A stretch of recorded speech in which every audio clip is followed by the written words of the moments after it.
My self Vishan.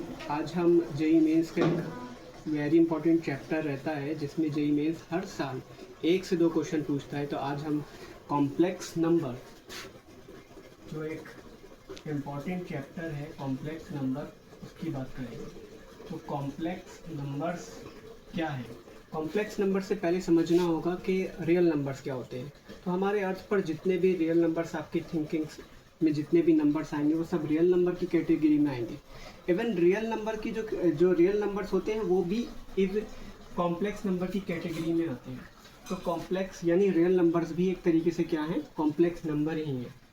अगर हम बात करें, एक मैथमेटिशियंस था, उसने x² + 1 = एक क्वाड्रेटिक इक्वेशन लिखी। उसने बोला कि x की जगह ऐसी कौन सी वैल्यू पुट कर दें जिससे ये इक्वेशन सेटिस्फाई हो जाए और इक्वल टू 0 आ जाए।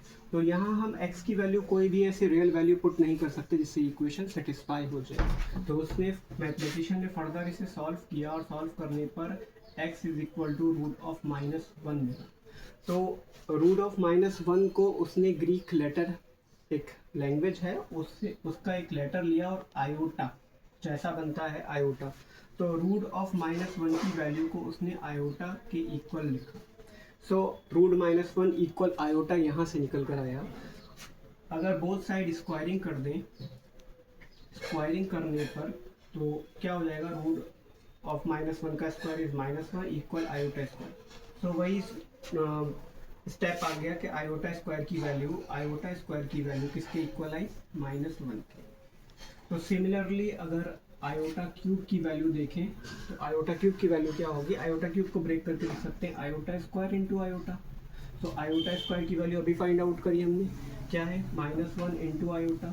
सो माइनस आयोटा आ गई। तो आयोटा क्यूब किसके इक्वल था, माइनस आयोटा।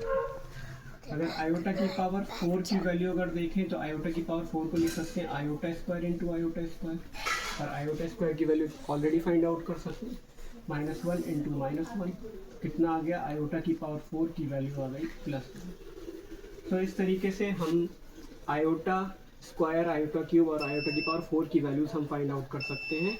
सो हमारे पास अगर हम ये देखें कि आयोटा क्यूब की पावर 3n रहे तो हमेशा हमें क्या आंसर मिलेगा, यहाँ n एक नेचुरल नंबर को बिलोंग करता है। तो यहाँ पर हमारे पास माइनस आयोटा की वैल्यू ही मिलेगी। तो आगे देखते हैं।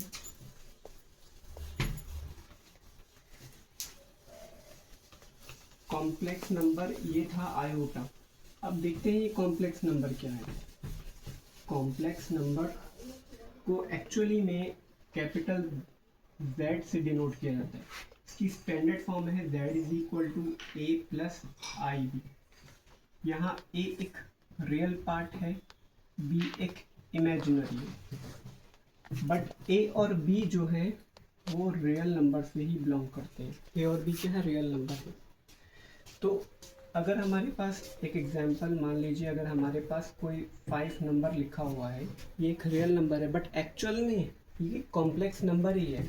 यहाँ अगर आपको इमेजिनरी पार्ट नहीं दिख रहा है, इमेजिनरी पार्ट मतलब आयोटा वाला पार्ट नहीं दिख रहा है, तो हम इसको ऐसे लिख सकते हैं 0 इंटू आयोटा। तो ये एक्चुअली में क्या हो गया, एक कॉम्प्लेक्स नंबर ही हो गया। रियल नंबर हमारे पास 5 था लेकिन एक्चुअल में ये कॉम्प्लेक्स नंबर ही था। तो इवन हम ये बोल सकते हैं कि हर एक रियल नंबर जो है वो कॉम्प्लेक्स नंबर ही होता है। अब बात करते हैं आर्गन प्लेन्स की। आर्गन प्लेन्स क्या था, आर्गन प्लेन्स, आर्गन नाम के मैथमेटिशियंस ने हमें आर्गन प्लेन के बारे में बताया था। जो एक्स एक्सिस है इसे रियल एक्सिस का नाम दिया उसने, और वाई एक्सिस को इमेजिनरी, और जो हमारा इंटरसेक्शन वाला पॉइंट था वो ओरिजिन था। तो किसी भी पॉइंट को डिनोट करने के लिए हम जैसे 2,3 लिखना है या A,B लिखना है तो कॉमा लगा देते। तो उस आर्गन नाम के मैथमेटिशियंस ने बोला इस रियल और इमेजिनरी पार्ट को ब्रेक करने के लिए कॉमा की जगह अगर आयोटा लिखे तब भी कोई प्रॉब्लम नहीं है। तो उसने इस वाले पार्ट को कैसे लिखा, ये वाला अगर पॉइंट Z है हमारे पास तो ओरिजिन से यहाँ तक की, इस पॉइंट तक की जो डिस्टेंस है, डिस्टेंस को दिया नाम R यानी मॉडुलस। तो यहाँ मॉडुलस क्या है, मॉडुलस को आर से भी डिनोट कर लेते हैं और मोड ऑफ जेड भी लगा लेते हैं। एक्चुअल में ये ओरिजिन से यहाँ तक की डिस्टेंस अगर यहाँ से परपेंडिकुलर ले लें इस पॉइंट से, तो ये हमारा ए डिस्टेंस हो गया और ये हमारा बी डिस्टेंस हो गया। तो यहाँ एक पाइथागोरस लगा सकते हैं। अगर हम पाइथागोरस देखें तो क्या होती है, hypotenuse square is equal to perpendicular square plus base square. यहाँ हाइपोटेनियस क्या है, hypotenuse is R square, perpendicular कितना है बी स्क्वायर और बेस कितना है A square. So square root ले लेंगे तो R is equal to root of A square plus B square. तो यहाँ आर का क्या मतलब था, मॉडुलस, यानी Z is equal to modulus का फॉर्मूला होता है A square plus B square. ये है मॉडुलस। अब आते हैं आर्ग्यूमेंट पर।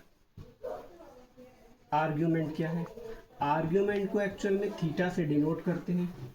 आर्ग्यूमेंट क्या है देखते हैं। आर्ग्यूमेंट, प्रिंसिपल आर्ग्यूमेंट और आर्ग्यूमेंट में थोड़ा सा डिफरेंस है। क्या है, हमारे पास एक्चुअल में ये जो रियल एक्सिस है, रियल एक्सिस के साथ में इस मॉडुलस वाली लाइन ने जो एंगल बनाया है थीटा, वो है हमारा प्रिंसिपल आर्ग्यूमेंट। तो फर्स्ट क्वाड्रेंट में आर्ग्यूमेंट अलग होगा, सेकंड का क्वाड्रेंट का आर्ग्यूमेंट अलग होगा, थर्ड के लिए अलग होगा और फोर्थ के लिए अलग होगा। अगर हम इनके कंपोनेंट्स ले लें तो इस लाइन का, इस लाइन का कंपोनेंट्स क्या हो जाएगा, cos theta is equal to क्या होता है, base upon hypotenuse, base upon hypotenuse, और sine theta is equal to क्या होता है, perpendicular upon hypotenuse. Equation 2, equation 1 को इक्वेशन 2 को इक्वेशन 1 से डिवाइड दे दो तो क्या हो जाएगा, tan theta is equal to B by A. तो थीटा इज इक्वल टू आ गया tan inverse B by A. तो यहाँ से हम प्रिंसिपल आर्ग्यूमेंट निकाल सकते हैं। और सेकेंड क्वाड्रेंट के लिए क्या हो जाएगा, सेकेंड क्वाड्रेंट के लिए अगर हम बात करें,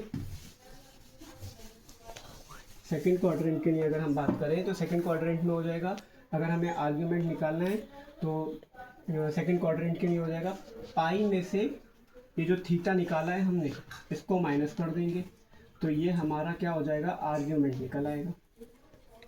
आर्ग्यूमेंट कौन से क्वाड्रेंट के लिए हो जाएगा, सेकेंड क्वाड्रेंट के लिए हो जाएगा। क्योंकि हमने, अगर हम एंटी क्लॉकवाइज लेते हैं तो एंगल पॉजिटिव लिया जाता है और क्लॉकवाइज लेंगे तो नेगेटिव हो जाएगा। सिमिलरली अगर थर्ड क्वाड्रेंट के लिए लेंगे तो हमारे पास रहेगा तो यही पाई माइनस थीटा, लेकिन क्लॉकवाइज लेंगे थर्ड क्वाड्रेंट के लिए तो माइनस लग जाएगा। ये भी हमारा आर्ग्यूमेंट है। ये किसके लिए है, आर्ग्यूमेंट निकाला है हमने, ठीक है, किसके लिए है, थर्ड क्वाड्रेंट के लिए है। और अगर फोर्थ क्वाड्रेंट की बात करें, फोर्थ क्वाड्रेंट के लिए भी हम क्या लेंगे, क्लॉकवाइज लेंगे, तो थीटा हमारा क्या होगा, जो हमारा यहाँ से आर्ग्यूमेंट निकला होगा वही हमारा प्रिंसिपल आर्ग्यूमेंट बन जाएगा, यानी टेन इनवर्स बी अपॉन ए जो हमारा आएगा वही हमारा आर्ग्यूमेंट होगा फोर्थ क्वाड्रेंट के लिए। बट क्या कर रहे हैं हम ले रहे हैं क्लॉकवाइज, इसलिए यहाँ माइनस लग जाएगा, तो ये फोर्थ क्वाड्रेंट के लिए हो जाएगा। तो फोर्थ क्वाड्रेंट के लिए जो एक्चुअल में हमारा थीटा निकला होगा वही हमारा आर्ग्यूमेंट होगा। ओके, ये फोर्थ क्वाड्रेंट के लिए अलग अलग एंगल रहेंगे, फर्स्ट के लिए, सेकंड के लिए, थर्ड के लिए, फोर्थ के लिए।